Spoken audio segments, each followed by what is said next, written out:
안녕하세요. A골프 정승진입니다. 오늘은 효율적인 퍼팅 연습을 연습해 보겠습니다. 골프 점수에 관심이 많은 골퍼라면 꾸준한 퍼팅 연습은 필수입니다. 골프 점수에서 퍼팅이 차지하는 비중이 높아서 그렇기도 하고요.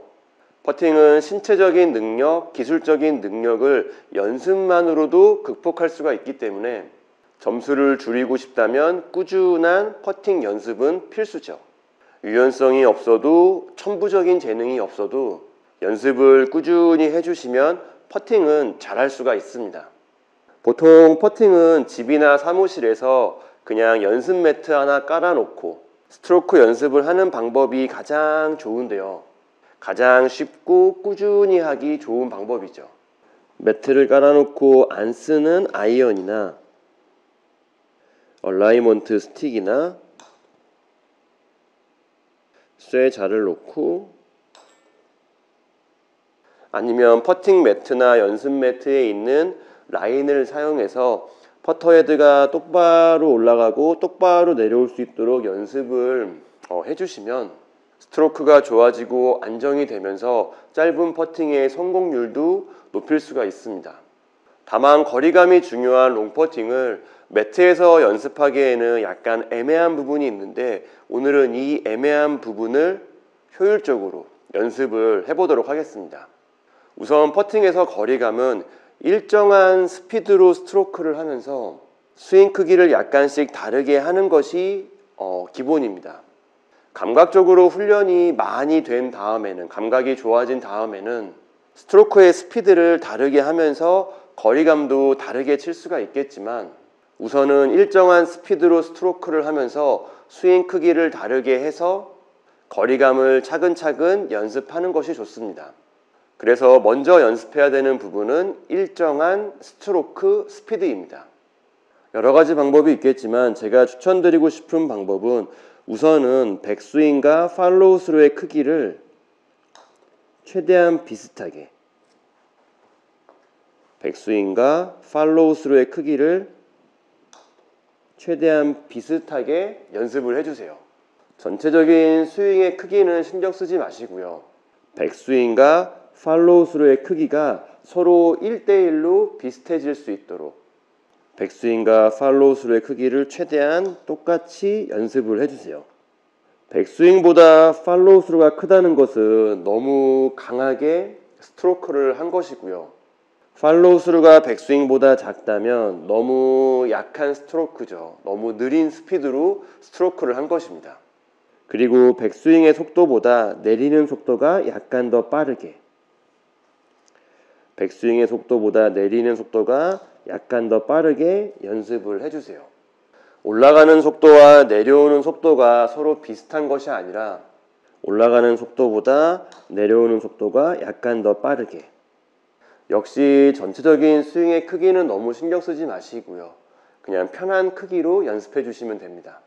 백스윙과 팔로우 스루가 크기가 비슷해지도록 그리고 올라가는 속도보다 내려오는 속도를 약간 더 빠르게 이 두 가지 기준을 가지고 스트로크를 연습을 해주시면 어느 정도 일정한 스트로크의 스피드를 만들 수가 있습니다. 그리고 다음에 스트로크의 크기를 연습을 해주시면 되죠. 역시 여러 가지 방법이 있겠지만 가장 직관적이고 쉬운 방법은 오른발을 기준으로 스트로크의 크기를 연습하는 것입니다. 퍼터 헤드의 페이스면이 오른발 바깥쪽까지 그리고 바깥쪽에서 10cm 더 20cm 더 올라가는 스윙 크기 아니면 오른발 바깥쪽에서 퍼터 헤드 하나 더 퍼터 헤드 두 개 더 이런 식으로 백스윙의 크기를 구분해서 연습해 주시면 되는데 어떠한 방법이든 상관없으니까요. 이렇게 적당한 기준을 만들어서 3단계나 5단계 이런 느낌으로 전체적인 스트로크의 크기를 단계별로 연습해 주시면 됩니다. 일정한 스트로크의 스피드와 그리고 내가 정한 스윙의 크기를 반복해서 집이나 사무실에서 매트에서 연습해 주시면 되죠. 지금 연습에서는 볼이 얼마큼 굴러갈지는 중요하지가 않습니다. 반복해서 일정하게 숙달시켜 주는 것이 더 중요하죠.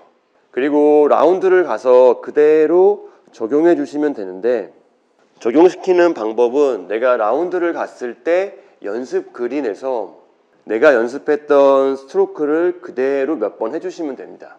예를 들어 퍼팅 매트에서 연습한 그대로 페이스면이 오른발 바깥쪽 끝에서 10cm 더 올라가는 백스윙, 그리고 백스윙과 팔로우 스루는 같은 크기로, 그리고 백스윙 했던 속도보다 내려오는 속도가 약간 더 빠르게, 이렇게 스트로크를 몇 개 해본 다음에 볼을 집으러 가면서 내 볼이 얼만큼 굴러갔는지 발자국 수를 측정해 주시면 됩니다.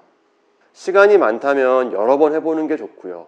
시간이 없어도 연습 그린에서 한두 개 정도는 꼭 굴려보는 것이 좋습니다. 그럼 내가 연습했던 스트로크의 스피드 그리고 스윙의 크기로 퍼팅을 했을 때 오늘 그린에서는 얼만큼 굴러가는지를 알 수가 있고요. 그걸 기준으로 하루 라운드의 퍼팅을 만들어 가시면 됩니다. 그린 스피드는 골프장마다 다 다르고요. 그리고 같은 골프장도 매일매일 다르기 때문에 이렇게 내가 퍼팅을 했을 때 얼만큼 굴러가는지 확인하는 절차가 꼭 필요하죠. 그리고 퍼팅 거리감은 내가 줄자를 가지고 다니는 게 아니기 때문에 대부분은 발자국 수를 기준으로 합니다. 연습 그린에서 내가 오늘 그린의 속도나 그린의 느낌을 파악을 했다면 라운드에서는 미리 내 볼과 홀컵까지의 발자국 수를 측정을 해서 내가 평소 매트에서 연습했던 스트로크의 스피드 그리고 스윙 크기를 대입을 해서 거리감을 맞추면서 퍼팅을 하면 됩니다. 경사도 확인하면서 볼에서 홀컵까지 걸어갔다 오셔도 괜찮고요. 아니면 세컨을 치고 그린에 올라갈 때 볼 쪽으로 바로 걸어가지 마시고 홀컵 방향으로 살짝 돌아가면서 발자국 수를 측정하셔도 괜찮고요.